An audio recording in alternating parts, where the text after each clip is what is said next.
How do I make myself a good candidate if I am networking to a company from a completely different field if I want to change careers? Okay, there is a several step process if you are a career changer. It's to do it right. There is a number of steps that need to occur in sequence. There's usually 4 stages, there's usually 12 steps, but without spending another hour explaining all of that, first thing I want to tell you is I have a career changer playlist on my YouTube channel. I would totally investigate that. If you're in the premium program, meaning if you're in the job search coaching program, the career changing tactics are embedded in all of the different stages that I take you through. There also is a separate career changer only session that breaks down the 4 stages and the 12 steps. What the biggest mistake career changers make is they do not properly research the career change itself. Meaning, what they are usually doing, Fialdi, I'm not saying you're doing this. I'm saying I don't want you to make these mistakes. Is you think it sounds cool, or you think it'll be rewarding to be a one of these, whatever that is. You want to be a career coach. I want to make a change. I want to be a career coach. When people have absolutely no idea what a career coach does. So wait, let's just have a little laugh for career changers, then just make it analogous to whatever you want to do. What you see is me here chatting it up, giving you a great session. I hope you enjoyed it. If you did, click the like button. And I'm having the time of my life. And that's true because I'm helping you and I feel great. And you're learning and I'm educating and this is awesome.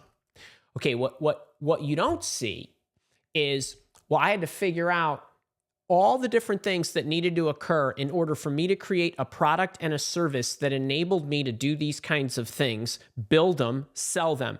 That meant I needed to know how to blog, create a video, build a podcast. I needed to know how to build an online training product. Then I needed to know how to build a community, build a brand, market myself, market the brand, market to the community, figure out how to market the product, sell the product, then service the product.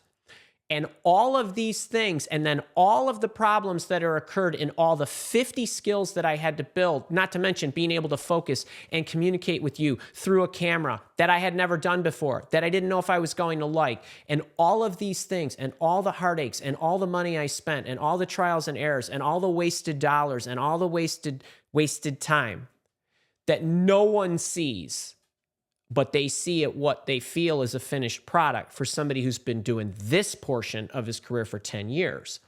So there's an investigative process. Now, you don't need to take 10 years to figure out whether you want to make a career change, but it's really important that you research up front to see if you even are going to like the career. And the best thing for you to do is not take a class. The best thing for you to do as a career changer, if somebody said, Andy, if you could give any career changer one piece of advice, what would that be? I would not do anything until I talk to people who are actually doing that job now. Not before, not somebody who was a career coach, not somebody who was a recruiter, not somebody who was a salesperson, somebody who is doing exactly what you want to do right now. And make sure that you understand everything that goes along with it. And then make sure you're going to be willing to learn everything you need to. And you're going to be able to overcome every challenge you're going to need to. And make every sacrifice you need to. And all of those things. And all that needs to be done up front. Because what happens is you try to put a resume together to target a career that you think you might like, that you have absolutely no understanding of what's actually happening inside that career. And so I want you to be making an educated decision about whether you want to pursue that career path. And the only way to make an educated decision is to have all the information, which you obviously will never have, but enough information that you'll make an educated decision. The times change. Being a career coach today is different than yesterday. Being a recruiter today is different than yesterday. There's a lot of similar principles, but you're recruiting different kind of people using different kind of mediums and different kinds of demographics or different kinds of position types. And so whatever it is that you're looking to do, there's got to be an investigative component that you need to not blow off and that you need to spend a considerable amount of time truly evaluating it.